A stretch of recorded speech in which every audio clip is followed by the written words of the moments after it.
kandi mbifuriza ibihe byiza mwe mudukurikira umunsi ku wundi. Kiranuka TV, Intoranwa TV, Ukuri Nyako TV, Safiro TV ndetse na Nimpemburo TV. Uyu munsi twishimiye kubaha ikaze mu nkuru n'ibiganiro byacu bya buri munsi. Ndi kumwe n'umukozi w'Imana Moses.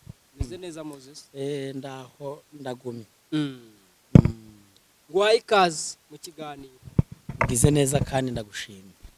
Yego, iyo ndi kumwe nawe bari sawa. Nuko bajya batera komantere ngo turu twasamutwe. Ako komantere jizisoma. Nje nago ngifata umwanya wo gusoma komantere. Kubera iki utazisoma kandi ari ibitekerezo abantu baba byo bambwira ni bimwe bimaze kuba ni ibintu bimwe biraciriritse. None usuzuguye ibyo baguha. Bampa iki? Komantere bandikura zisuzugura bampa. Uyu munsi rero nifuje kuganira nawe cyane nk'umwe mu bakozi b'Imana kandi bareberera hafi ibikorerwa muri gospel. Biravuga ngo mu minsi y'imperuka urukundo rwabo rwa benshi ruzakonje. Abantu bazikunda bakunda ahubwo sino gukonja ahubwo rwararandutse rwararundumutse. Ubuno ni mpanguhe ufite iki n'urukundo rwo kunzego, umukarasi ku mukarasi, umushoferi ku mushoferi, mu diaspora ku mu diaspora, utunze kutunze, mu ministre ku mu ministre, n'uwa gataro ku wa gataro.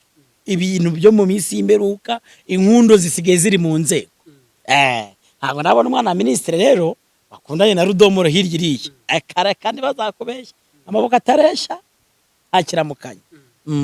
Reka wenda duhere ku dushya twagaragaye mu iherekezwa ry'umusaza wa Tasiye Titus, dukomeza no kwihanganisha umuryango wabuze umubyeyi, aho bari bakomeze kwihangana kandi muzehe Kamugundu Jashe turaritirarwa nitweze cyewe yitwa Jashe. Imana ikomeze kumutuza ariko yagiye yashaje uzi gupfa ufite iriya myaka mubigiye neza. Wakiriye ute inkuru y'urupfu rwa muzehe? Buriya nta rupfu na rumwe ruba rwiza ntirubaho. Umuntu waba ashaje aba adashaje, aba ari umwana, aba ari jigija, aba ashaje. Nta rupfu n'uru rumwe Zekiyeli ruba rwiza ntibazakubeshya. Buriya bizwi nka Tasiye nyine wabuze se, nyine ni uri kubyumva nyine. Donc abantu bavuga ngo yagiye neza arashaje nta kibazo. Bizwi n'ubuze umuntu we mukerwa ngo nyine umupfu n'ufata hano yagize gute hanuka. Rero bizwi n'abana yasize, bizwi na Tasiye. Turakomeje nayo kumwihanganisha kuko no umuhanzi mwiza, afite aririmba ubutumwa bwiza. Hago ndumva indirimbo ze zirimo ibintu utamenye byari byo. Oya kabisa, Imana ikomeze imuhereze kwihangana haje. Bira bintu rero birashengura umutima. Yira ni inkuru wumva kurya bikanga, kuhagarara bikango gatengurwa, kumva ubuzima nyine burarangiye. Ndetse n'abantu bagiye bagira ikintu batekereza cyiza, bazapfa gute, bazasiga iki, niye nkuru bazasiga umusozi. Ni urupfu rwagaragayemo ibyamamare bitandukanye, harimo uwitwa Nyirapasika, kugaruka kuri Barakagira Pascal, ndetse na Pasteur Claude, Reverend Pasteur Justin, n'ibindi byamamare bitandukanye. Ariko ibyo nabashije kumenya no gusobanukirwa nibyo n'abandi bahanzi tuzi hano. Nawe wari uhari, ariko na Theo bose babiri bakubita utababarira yari ahari. Yego. Oya ejo nari nagize urugendo runtunguye, ndagenda ngiye Burasirazuba. Ariko byange bikunde Tasiye umuntu agomba kuzamusura. Umukozi w'Imana wagaye umuntu wari uri hafi taragiyeyo cyangwa utaratabaye Tasiye yaramutabaye nawe. Ubu nabo nabintu tujye tunenga ibintu mu mazina yabyo, sibyo? Ariko impamvu ngiye ngutumiye cyangwa wahaye ikaze mu kiganiro nuko uwitwa Pasteur Claude yeguye icyitwa akabando, atangira guhonda mu mutwe, akubita umuntu wese uzi Tasiye, w'inshuti ya Tasiye ndetse w'icyamamare hano muri social media, utarabashije kujya gutabara Tasiye n'ukuntu akunda kuba ahantu hakomeye. Sha Ezeki nta miyaga ndi bukugira ngo nuko turi kuganira. Ezeki ntacyo bitwaye. Utazagira ngo abantu urukundo rw'abantu se bagukunda uhari bakubona. Iyo uhuye n'ibibazo uri hirya ntago bagukunda. Abantu ariko sha bazakubure kuri kamera bazongere kuvuga iki biba birangiye. Irwa rukundo nyine nakubwiye rudafatika. Yego ibyo yakoze Pastor Claude nibyo kubuziranye n'umuntu muri inshuti ntumutabare mu bibazo. Ntago nemera ubwo bushuti nanjye, ntago mbwemera, simbwemera, sinzanabwemera. Ariko kuba wasuye umuntu mu byiza yakoze ibirori, yakoze brad shower, yakoze anniversaire, umuntu agasurwa, yabatirishije umwana, yashingije, yagize ati kabona abantu bose batonze umurongo harya mu mafoto kandi bari kwifotoza bari imbere. Njewe ntago nemera ibyo bintu. Hogira ngo usure umuntu ari mu byiza wamusura ari mu bibazo, sibyo? Njewe nawe ko nari mfite urugendo rwantunguye narugize ejo bundi hashize, ariko rwose umuntu utaragiye nanjye ndimo ntago ari byo, no kwinenga ntago ari byo. Abakozi Imana tugiye gutabarana ntago ari byo. Moses, yego ya byose ahangaha turi ni hano ni muri bare Eden. Bare Eden. Ibereye hano kuri bare yitwa Eden, ahantu heza cyane, ameze neza cyane. Uba wibereye hano muri iyi centre ya Bweramvura, urenze gato ahantu imodoka zikatira. Babafitiye services nyinshi zitandukanye, outset, catering, kurya by'amoko yose, amacumbi, jaride nziza nkuko muri kugenda muhareba. Rwose nkihagera banyakirije icyitwa akijima, bintu bikomeza kugenda neza cyane. Rero ushobora kubagana mu buryo bworoshye rwose. Ura Pastor Jisi ikintu cya mbere nzi akunda mu buzima bwe bwose, akunda umugore we. Ibindi buriya ibindi byose ibintu byo kurya nawe reka kuhane mama pastor bimuzana muri kiganiro nari akunda umugore we cyane. Yego nyine babanaze si yavuye mu rugo inyama rega yayiriye, none se baracyayikunze kandi yayiriye. Urindure ko atagira akunda inyama mu byo kurya niyo navugaga. Waruzanye umugore atazashita akunda umugore nawe ukunda umugore wawe kandi njyewe akoresha anniversaire n'umanumirana n'umwanzi wawe anniversaire yandi ngiye kujyababona stat yawe zo ntabwo nayisuye. nawe utangiye kubivanga. Reka twunone banziki ibya anniversaire, iby'ibyo Jista akunda n'urupfu birahuramo nabyo biraza guhura. Jista se ni wamutumiye ni yarari wawe Ishiru TV mukore subscribe kandi 078 078 sibyo jaka nimero ya hano muri Eden. Reka njibana Ntayizi mu mutwe siko nakora ha kwenda kubona witurukiye mu mujyi ushaka kuruhukira ahantu hatuje. Reka tuyibahereze nimero ya 078 iyo niyo nimero. Hamagara hano bakakwakira bakaza gutura ku muhanda wahayobewe ibintu bikagenda. Ushobora no gutanga commande ugasanga ibintu babitunganyije. Wayitanga rwose. Hano bagira komanda bazi abakabushe tukene karyoshye cyane. Kiki nari numvise kikene.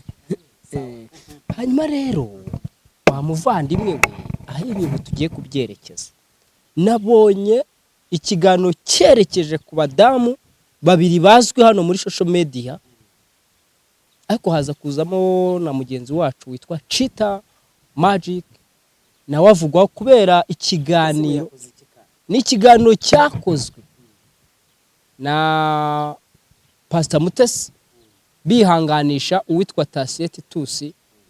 Nyuma yaho banakangurira abantu kubaba hafi kandi bizeza abantu ko bazifatanya n'uwo muryango guherekeza umubyeyi.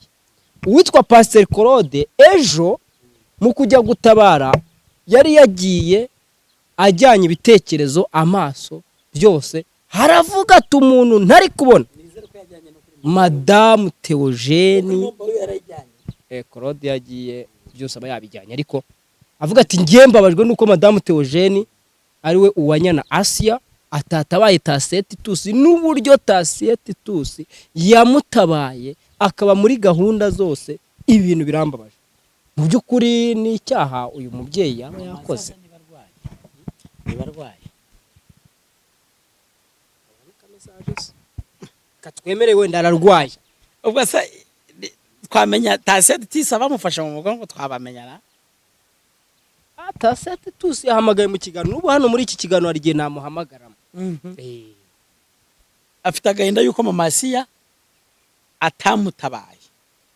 Abanyarwanda n'abanyarwandakazi n'abazi bikorwa n'ibigwi bya Tasete Tusi n'uburyo yatabaye umuryango w'akabataka. Navuga ngo ngiye kunenga rero sibyo mutere udutebe mwese mutere udutebe muntu uke neza muntu uke bien cyangwa muvuge sawa.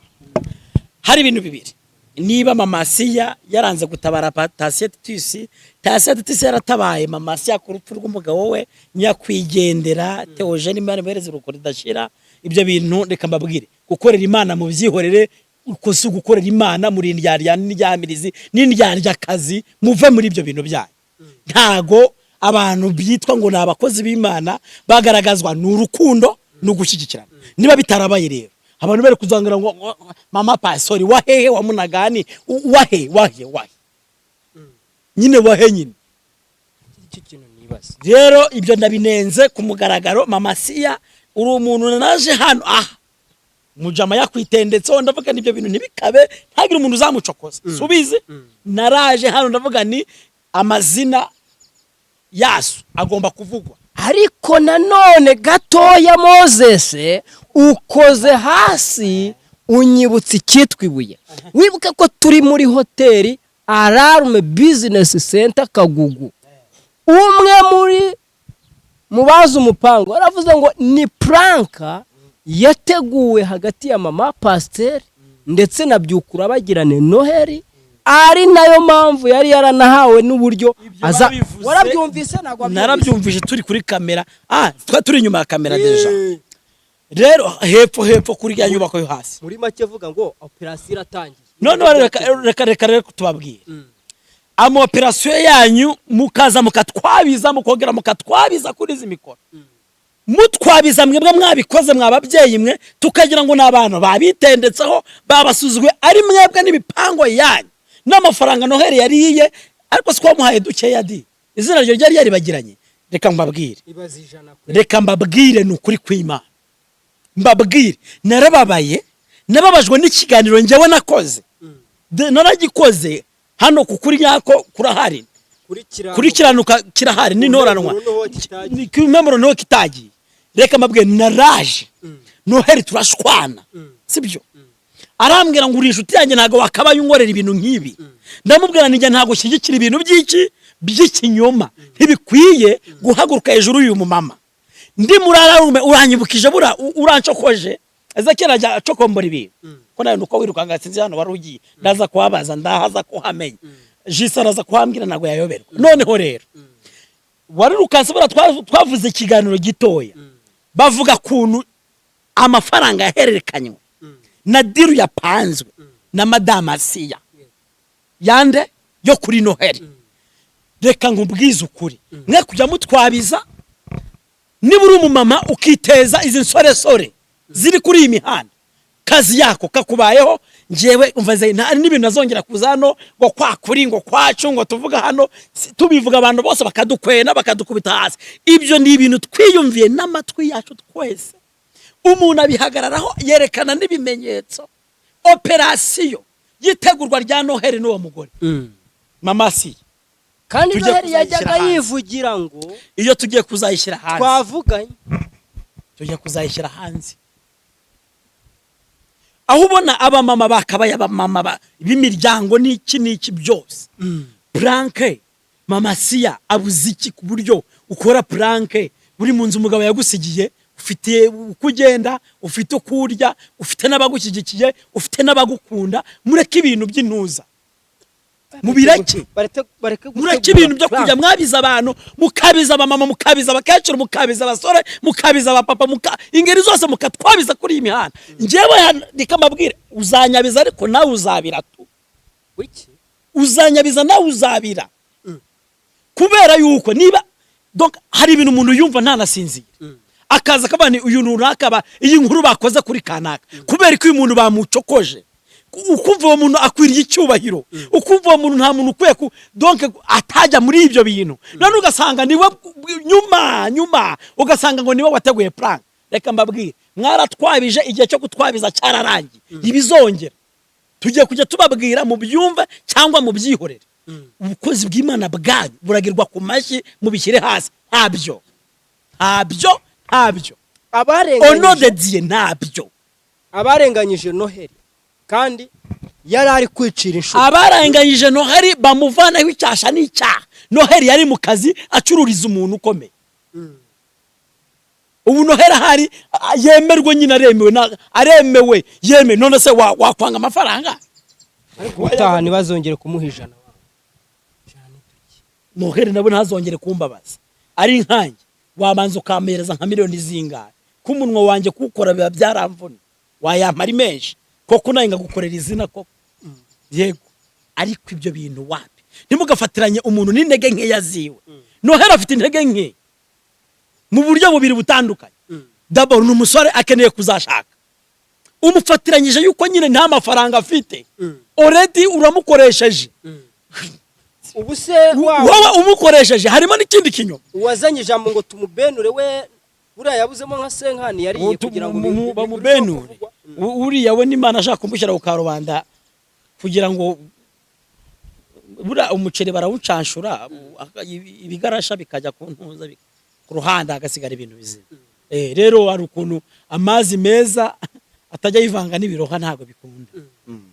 Twisubirire aho ngaho karagaciyemo reka tubwire abantu mudukurikiye ko mu minsi mike cyane operation yose tuzayibavira imuzi n'imuzingo. Episode ya mbere nzaba ndi mu bantu bayikoraho kugira ngo tukubite ibintu hasi byose. Komeza umaze kuri tasi twikomeze twigire kuri tasi Tusi. Nta mikino dugifitanye namwe mwebwe ayo nayihari. Pastor Claude Pastor Claude icyambere yakoze ni cyiza kandi aremewe deja yagiye gutabara icyo niki ahageze asanga hariyo numa ngo yari yiteguye kaza kuhabona intama aho baza kubona ati aba bantu babanaga na tasi Tusi ni ibirura byigize intama ariko ari iki ari ibirura biramubabaza rero nk'umushumba hakuno wabona ibirura byivanze n'intama ngo ubura kudakubita gucanshura nyine uva nibyo yakoraga nyine intama ku ruhande ibirura hehe ku ruhande ibyo yakoze. Rero Pastor Claude ibyo yakoze nibyo kuko nawe ugiye ahantu ugasanga hari ibintu bimeze kuri wakwibaza ngo kuki uyu muntu agaragara mu bintu by'abandi bagize ibibazo kuki bo batagaragaye mu bintu bye.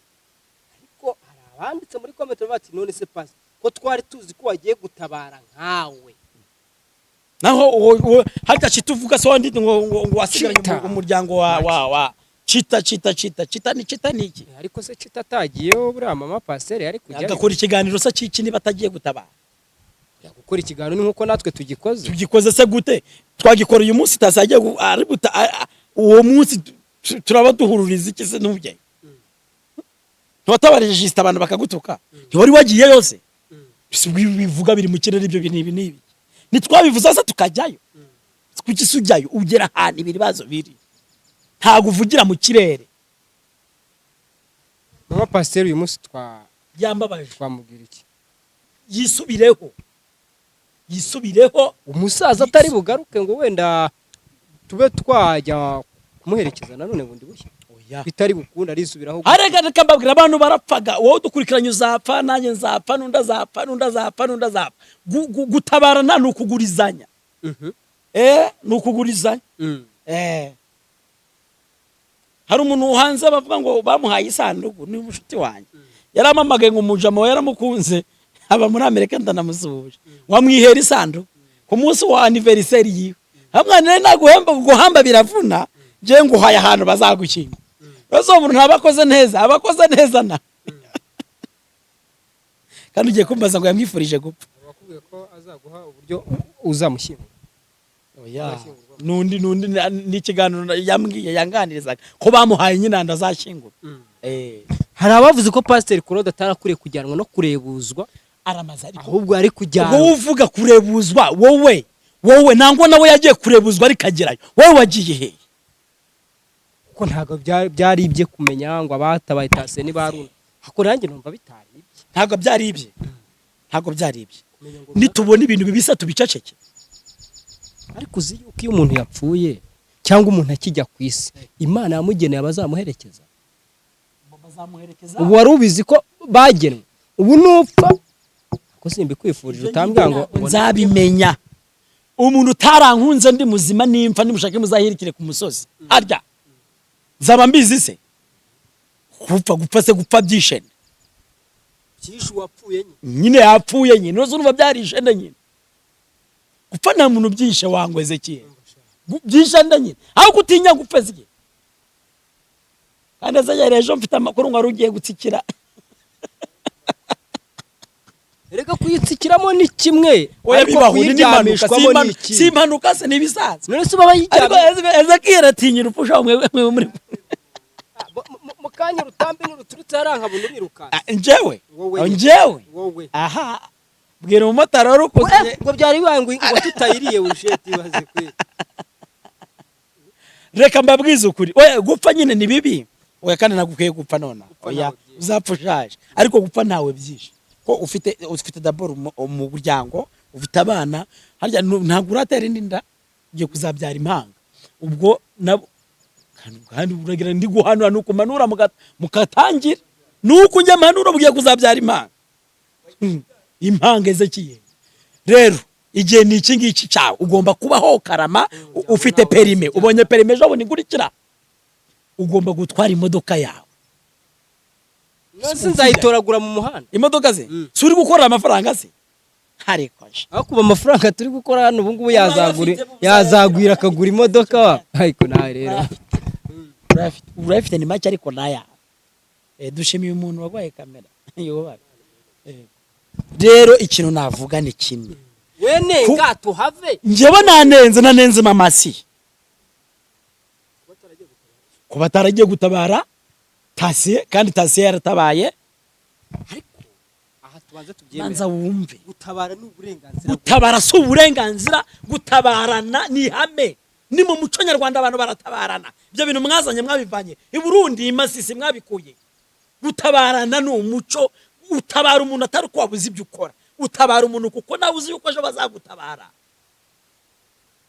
ariko Masi yatwara mutabaye hano nabo turi mu ijuru ngo urupfu rwavuyeho rekada Yesu ntabwo yaje ngo urupfu ruveho ni Yesu nuzamara urupfu niba taraza mutabara umuntu uzantabara nzamutabara uwo nzatabara nawe azantabara uwo nazatabara naje nazantabara byose nibike mujye mutabara abantu babakodesha byo gushyingura se baradukodesheje ngo tujye gushyingura turabyanga turavuga ni wapi turatega turagenda tujyayo mwanga y'ubukode ariko oya gupfa byo nibiki byo ni umwanda reka rero twigendere ubundi inkuru y'umwana azubundi kiganiro nikirangiye ntabwo kirarangira ejo numvise ibigwi uvuga ufite amagambo none sinzi ahantu uvuye ejo numvise ibigwi by'umusaza wa mugabo ijwi ibigwi ntungurwa no kumva umusaza menya ari nawe wa mbere ubayeho ku isi ushobora kuba afite urubyaro ruta Abraham cyangwa Yakobo buretse gato Yakobo yabyaye abana 10 na bangahe na babiri wa mbere urubyaro 12 ariko uyu musaza watabarutse watase uzi ko afite abana 70 biterwa arenze Yakobo nta murenze aramurenze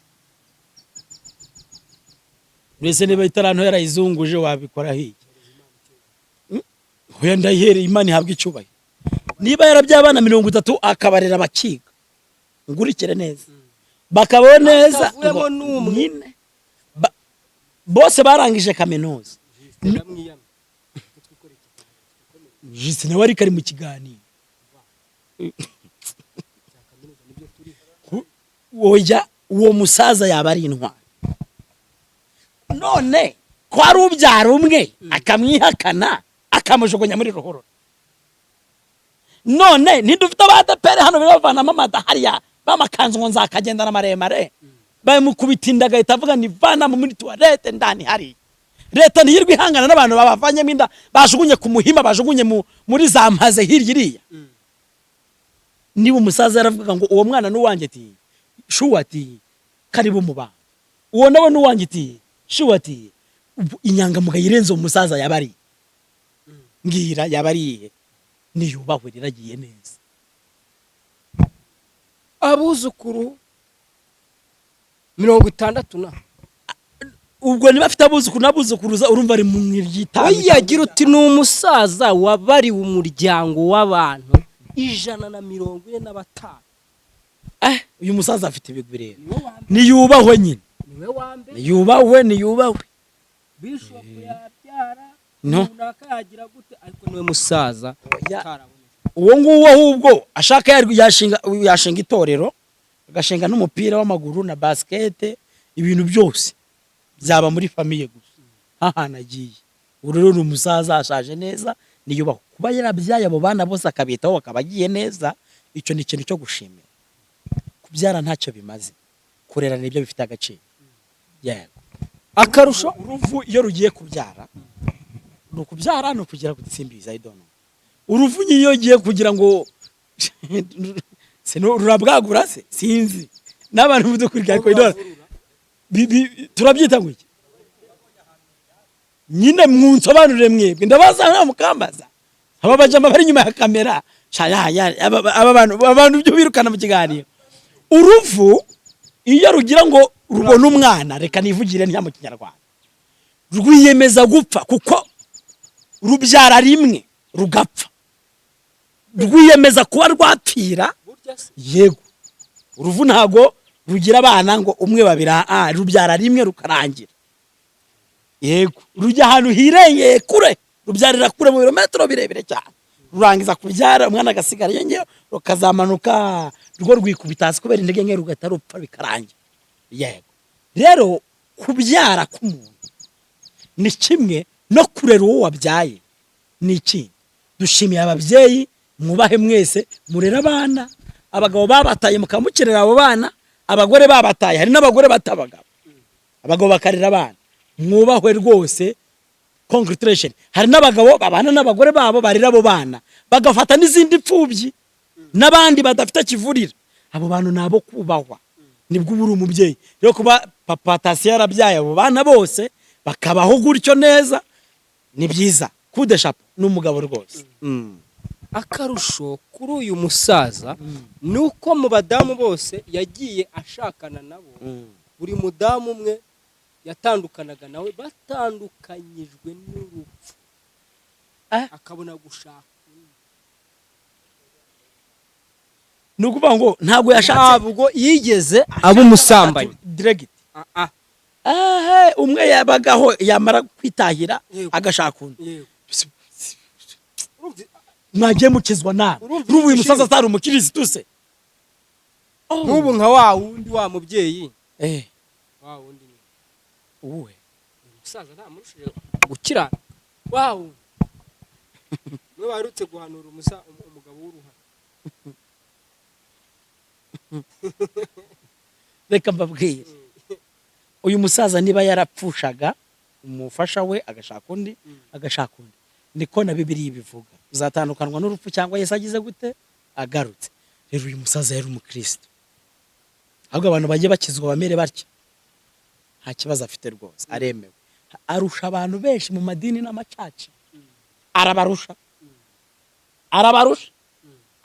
mwirirwa muri kudututi mwikarakasa, arabarusha kuko we ntago yabikoze hari undi abangikanye n'undi, yabikoze ari uko amaze kugira gute. Rero niba warakoze divorce cyangwa ukanga umugabo wawe n'umugore wawe, tera agatebe wicara wiki uko bikora, cara wiki. Kandi umusaza wasanga ibintu byo mu rusengero atarabijyagamo cyane, yabijyagamo yakijwe vuba cyangwa uko wakamenya kuko amateka avuga ko yavukiye mu itorero ry'abakatolika, niwe yavukiye. Nyamara abakatolika n'abadivemanza kirimo abantu b'abakristo kuruta barokore. Arega mu barokore dufitemo ibibazo byo kumva Imana nabi no gukunda Imana nabi no kudasobanukirwa ijambo ry'Imana. Ubuntu bw'utugome tuntu kw'injogo n'iki kubeshyana duharabikana ni mu barokore tuba naho ngaho ahandi mu madini ugasanga umuntu ari mu idini ariko ameze ukuntu ntabwo byoroshye rero ndababwira ngo ninjye ubivuze nonaha jewe reka mbivugira no kuri Zima hari ganje nigira inshuti zikazanga abakatolika n'abantu bazima yirinda ibyaha byo gusambana nubwo yanywa ku gacupa kiwe ariko gusambana reka ntabikoze yirinda kugambana kuvuga abandi nabi aho ugasanga ibintu bijyanye by'abarokore sanga abagore bagiye mu butayu ejo nagiye ku musozi hari abagore nanyuzeho ariko mana mwagiye mukizwa mugahinduka ugasanga barimo umwe aravuga umugabo yamuminuka undi akavuga undi yamuminuka undi akavuga undi ibyo biba hehe na kajagari kanyu mwibwira ngo mwagiye gusenga atari gusenga naho bigaza mukajya muvuga n'abagabo banyu no mu buriri n'ibyo abakorera twaye iki ubushinzi n'uburaya kutagira uburere ibyo nabwira mugore wawe bigenda bite aha ndakuzanira episode yindi abagore b'abagabo mu barokore batwaye abagabo b'abagabo Pastor Claude cyabitekerezaho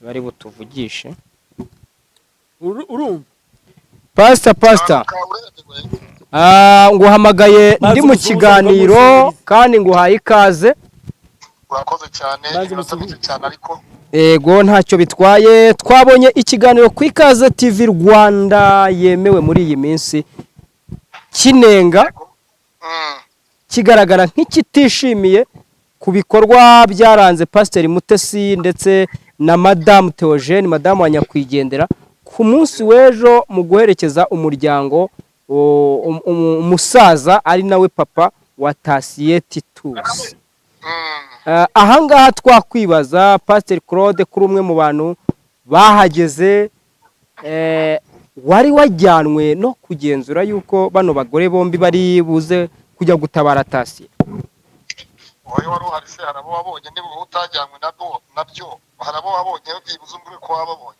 oya ngiye ntago nababonye ariko sinari nigeze mbyitaho bitumye nkora ikiganiro abona abantu yizeraga yababonye ni bande wahabonye byibuza ngaho mbira bo wahabonye ngira utahabonye batekereza ko bagomba kwa ngiye uwo natekerezaga katari buhaboneke natekerezaga nyira Pasika mbona ndamubonye barakagira Pascal mbona ndamubonye na Pastor Claude ntago nari natekereje ko yahagera ariko nawe mbona ndamubonye kubera icyumbaga ntahagera kandi Tasiye ari inshuti yanjye ntago nari mbizi burya hari igihe abantu bari inshuti umuntu atanabizi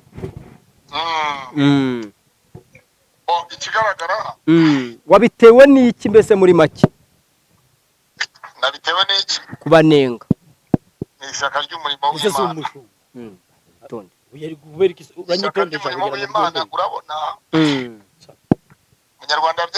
umunyarwanda yaravuze ngo gira so yiturwa indi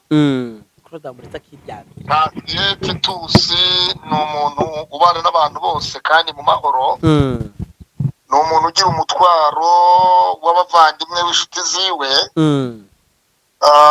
nk'uko ubibona urabona nk'amwe b'abahanzi urabona yabatekerereje ibintu byiza aravuga ati dushinge gurupe y'abahanzi yego rero Tasiye Titus ni umwe mu bantu navuga b'icyitegererezo kandi ubona ko ni wa mugabo w'indakemwa mu mico no mu myifatire ikindi ni umukristo utagira buryarya ni umwisirayeli nyakuri yego ku rupfu rwa Nyakwigendera Theogene niyo nshuti inzahuke Tasiye Titus ari mu bantu b'ikubitiro ba mbere nimero ya mbere babaye ku kiriyo ayobora imihango yose yo ku kiriyo abahanzi ashishikariza abahanzi kuboneka ku kiriyo kwa Nyakwigendera n'inshuti Theogene cyane ko Nyakwigendera yari yapfanye n'uwo wamwitaga umwana w'inzahuke cyangwa se Donati w'umuhanzi wabagiwe nawe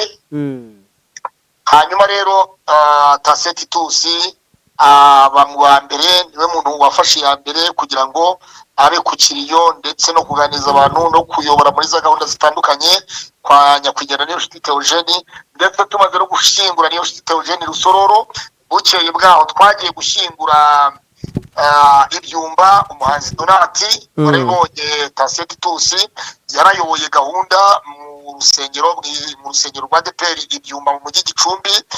Mu by'ukuri ubona ko Tasi ni wa muntu witanga kandi akagira no kwitangira abandi. Rero babanje kandi biteye agahinda kuba mama Pasteur wa Nyanasiya atarabonetse ahantu nk'hariya. Biragoye cyane, si ibintu byo kugira ngo umuntu afate gutyo yumve, kubera yuko ni ibintu ubona ko bifite n'ubusobanuro byose nta n'ishusho bifite cyane ko ariko ubu haramutse havuzwe Mutesi ngo bajye kwa Mutesi, bajye kureba umusitari Sabi, bajye kwa kanaka shita bahamagare bajya hanaha cyangwa mu Ngisape, hari ikintu gikorwa runaka kiri sekira, bose bakambara amakanzu maremare bagatega ibitambaro cyangwa se bagasokoza bakajyayo. So urumva ni byiza gusokoza, ni byiza, twese turasokoza, abadamu bacu nabo barasokoza, ariko kandi ni byiza kugerera mu kebo wakakugereyemo neza, nawe ukagaragaza umuhate n'ubwitange yagaragaje mu gihe gisa nk'icyo. Rero ntabwo twabona ibintu nk'ibyo ngo dusinzire, ngo tuceceke, nta muntu dushatse kwibasira, nta n'uwo twakwibasira, ariko turahwituye kandi hatagira abantu baduhangara. Ndi pastor n'umurokore, abo mbwira n'abarokore, cita n'umugaturika, Sabe n'umugaturika, abo rero ngiye bafite ububasha nk'abarokore. Ntabwo utekereza ko mama Pasteur Uwanyana Asiya ashobora kuba ari muri kondisiyo itari nziza, wenda itamwemera kuba yatabara, cyane ko na Pasteur Mutesi nawe inkuru zaratambutse mu minsi yashize y'urupfu rw'uwahoze ari umukunzi we Rusagara, bakaba bombi bashobora kuba batariyakira ku buryo batabara kwa Tasi Tusi, wenda gaba ariyo mpamvu. Ariko shaje cye Sabe yagiye kumurika inzu ngo yubakiye nyirasenge wa nyakwigendera Inzabuke, bose bafashe inzira bajyayo. Ibyo ni byiza kandi turabishima, nta n'utabishima. Ikindi Mutesi ari ku kiriyo, yita ko ngo ari ku kiriyo, usibye ko nta n'ikiriyo yari afite. Uwa gatandatu w'iyo minsi yahise akingiza umwana wa mukuru we. Wabyumvise ubwo gukora gutaha nguteza amatwi. Ikindi Mutesi yahise yurira indege ajya muri Kenya, ajya kubaganiriza abantu bo muri Kenya b'inshuti ze. Wa mubishop yavuga ngo yamuhanuriye ko Rusagara azapfa ngo ntazagwe mu rugo rwe. Yaragiye kwivuza ariko mwarajyanye. Gahunda yari ihari nuko yaragiye kwivuza. Umva nakubajije nyine, kwivuza mwarajyanye? Hari indwara umuntu yakwivuza atari ngombwa yuko tujyanye ariko. Ezekiel, ujyumbaza nk'umuntu uri serious, nukambaza ibintu by'ububwabwa mwana. Ntabwo uri imbwa, uri umuntu w'umugabo. Ujyumbaza ibintu by'abagabo nukambaza ibintu by'ububwabwa. Twakomeje nta kibazo duga ku ijambo. Ako waretse pasa kurodu bujya kwisinzira. Uzi ko nanjye ndi mu kiganiro. Bakwihorere wisinzirire. Bakureke pasa, bakureke. Banza umveze cye. Ndakumva. Mutesi yasabye amafaranga ku Isimbi TV, agaragaza ko agomba kujya kwivuza muri Kenya, agaragaza ko muri Amerika gushyingura hakenewe ibihumbi hagati y'ibihumbi 40 n'ibihumbi 50 by'idolari. Yego. Nta n'ururabo rwageze muri Amerika, muri Arizona aho bashyinguye. Hashize iminsi agaruka avuye muri Kenya, azavuga ngo hakenewe ibihumbi 600, ibihumbi 600, niba ari ibihumbi 6 by'amanyakenya, ibintu bihwanye na miliyoni 10 z'amanyarwanda. Yego. Agaragaza ko ariyo mafaranga akenewe atigeze yivuza icyo gihe. Aha tukibaza ku Isimbi TV batanze yagiye gukora iki? Ariko ugomba gutekereza ko Pasteur Mutesi mu buzima yabayemo bwari ubuzima yafashwagamo na Rusagara, kandi Rusagara amaze kwitaba Imana yagombaga gutangira gutekereza uburyo ashobora kuzabaho mu gihe Rusagara adahari. None Rusagara yari yaragize Rusagara bari baratandukanye. Ntago ayo makuru nge nari nyafite yuzuye. Karame, umunyamakuru uri muriga kubaza, uri muriga kuvuga, uri muragira gute? Ibyo utazi ni ibiki? Jewe ndabyiga kubera ko ndakimenyereza, ndi kwimenyereza umwuga. N'umunyarwanda yaravuze ngo wiga rutuwanga. Hanyuma wowe nakubaza ngo ujya kuzana Bibiliya, wari wabuze Bibiliya Kimisagara y'utura, cyari byagenze biti? Subiza. icyo kibazo rero Eh, njyewe nashidutse nisanga mbona bampaye bibiliya kandi nayakiranye urukundo kuko nari nyihawe mbona ari igikorwa cy'urukundo. Iri ni iwanjye ndi kuyisoma rwose. wagiyeyo hajya wajyanye na madamu wawe ujyayo? Ntabwo nigeze njyana nayo madamu rwose, ahubwo wowe niwe ugiye gufata mu mugongo ndetse tunajyanye ujyanye n'urubavu rwawe. Hanyuma bavuga ko amata yagomba kujya Arizona. Genda cyakubaza iyo yanyihera nkayinywera. Icyo rero iyo nyaza na Providence barimo baravuga ati pastor wacu yaradusuye. Icyo nakubaza uyu munsi wa none umuntu ashobora kwibaza ati Ezekiel wagiye kwa Mutesi i Masaka. Uragenda ukubita ipfukamiro, urasenga, usaba imbabazi, uratakamba, baguhana Bibiliya iba ari ntagatifu baguhaye. Ese kuri umurokore utari umugatolika Bibiliya ntagatifu uyisoma ute? None se Pastor Mutesi ni umukatolike? Ariko genda bongeye baraguha Bibiliya nini ya ntagatifu. Nuko utayizi ni y'aba bishop iriya. None se uri bishop? Ngiye kuba we. Nzaba we. Uyu munsi wa none cyangwa reka mbaze mushimire ku bikorwa byiza urimo urakora.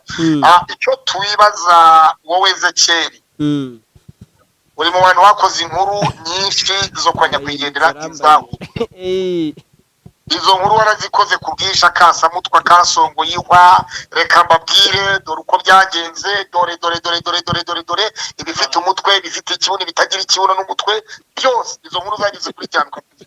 Uko ubizi neza Taseti tuzi ko wamufataga ukamushyiraho kuri kamera yawe. Byari bikwiye ko wanyarasi ya abura mu gutabara Taseti tuzi, kandi uvuge nk'umunyarwanda nyawe uzi agaciro ko gutabara n'icyayi. Biragorana kuba umuvugizi w'umuntu utaguhaye akazi ko kuba umuvugizi. Ariko uko mbitekereza nuko mbikeka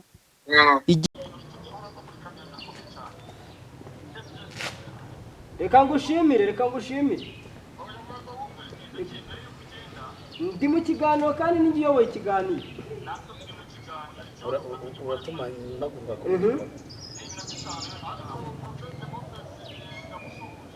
ndagusuje nyakubahwa Bishop Claude. Aremewe karame.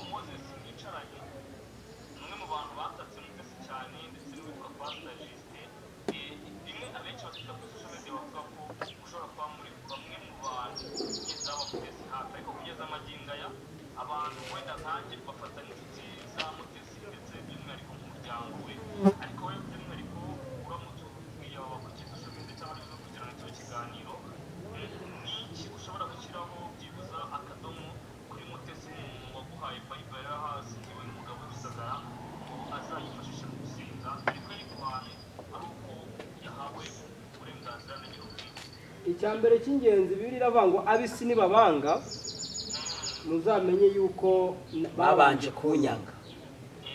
Muzishimire munezerwe kuko ingororano zanyu ari nyinshi cyane, ari nyinshi mu ijuru. Ubwo niba uwo mubyeyi Pastor Mutesi ambara mu mubare w'abantu bamwanga,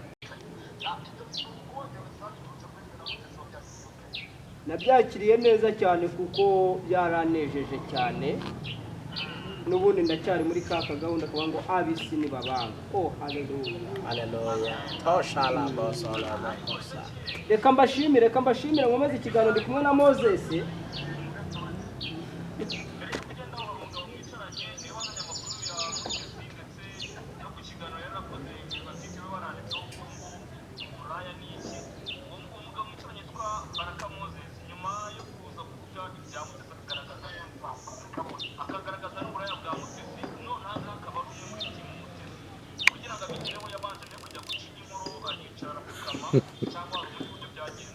Nukuvuga ngo umunyarwanda mwiza nugira amahirwe akabona hacinya inkoro kubera ko tubayeho dukeneye ibiryo byubawe. Subiza.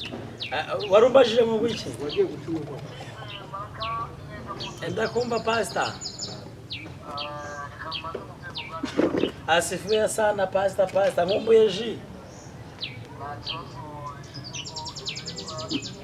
Amen. turi muri hoteli ikaze Karuruma.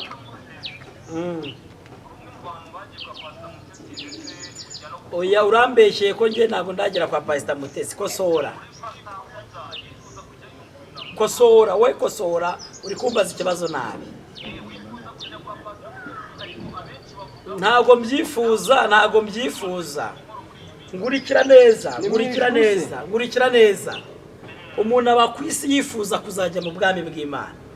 Rero wimbwira kwifuza kujya ahantu umuntu n'uwumbishatse najyayo namusaba karibu nkaba najyayo byaterwa n'impamvu. Rero kosora ikibazo. Mbo atanyemereye n'uburenganzira bw'umuntu kwakira umuntu cyangwa kutamwakira. Yego.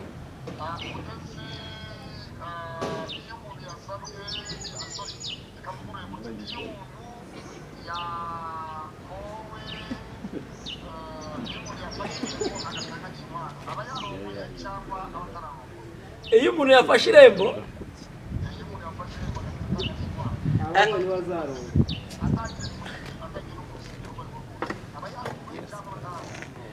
mbo hari ibice bibiri ndaza kugusubizamo. Ntago bararongorwa bari mu nzira yo kurongora.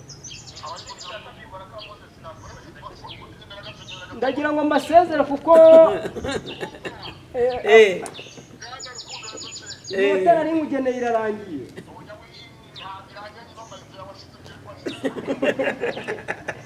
Reka manze soze ikiganiro.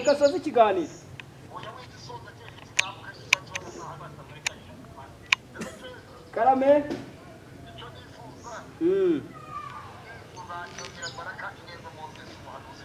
Aguteze amatwi. Yego ndakumva pastor.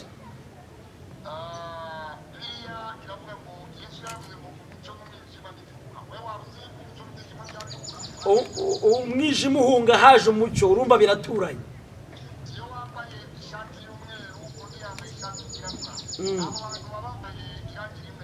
Baba bambaye amarangi atandukanye biterwa na style umuntu yahisemo.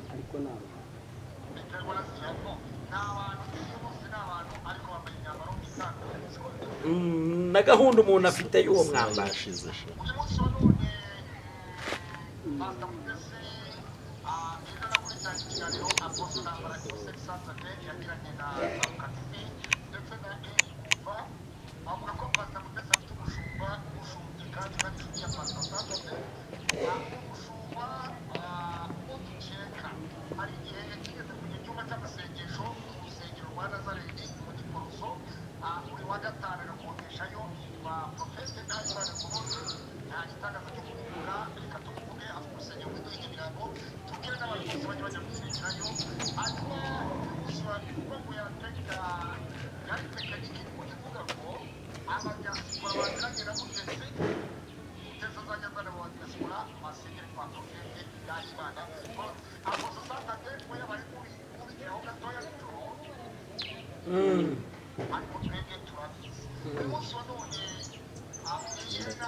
Navuga ibintu bibiri.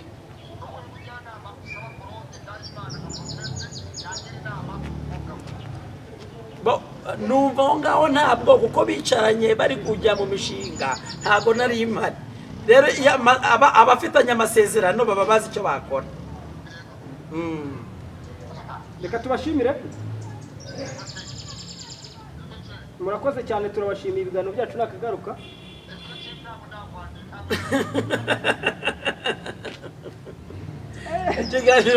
Korode azubona ikirangiye ahita gufatirana. Urumva nari muhamagaye nzi neza yuko turi mu kiganiro cyabo. Turi kwiganira no ku musozo ndakeka ikiganiro kirangiye. Korode arakirangije. Ntabwo warenga ibitego ya Pastor Claude nabishaka aduhamagare. Ariko twebwe gahunda twari dufite ntabwo ari yo kwinjira ku bashumba bashumbye Mutesi. Oya, twa turi ku kiganiro cyo kunenga. Ibintu bitameze neza. Ibyo twavugagaho kandi tubivuga mu mabara yabyo, tuvuga yuko umuntu wagutabaye nawe ukwiye kumutabara. ariko nanone nubwo twe tubivuze nk'abantu kuko burya umuntu wibuke ko ari we umenya uburyo yaramutse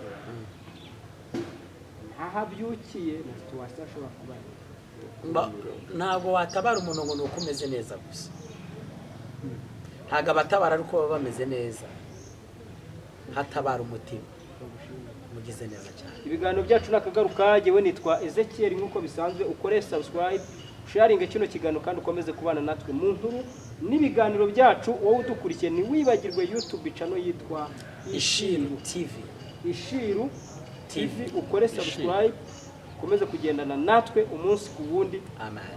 uyu munsi twongeye kugira umugisha wo guha ikaze YouTube channel yitwa Impemburo TV. ndabashimiye nge nitwa Ezekiel Iki ni igihe cyawe cyo guhembuka. ndabashimiye uwo ni kirano.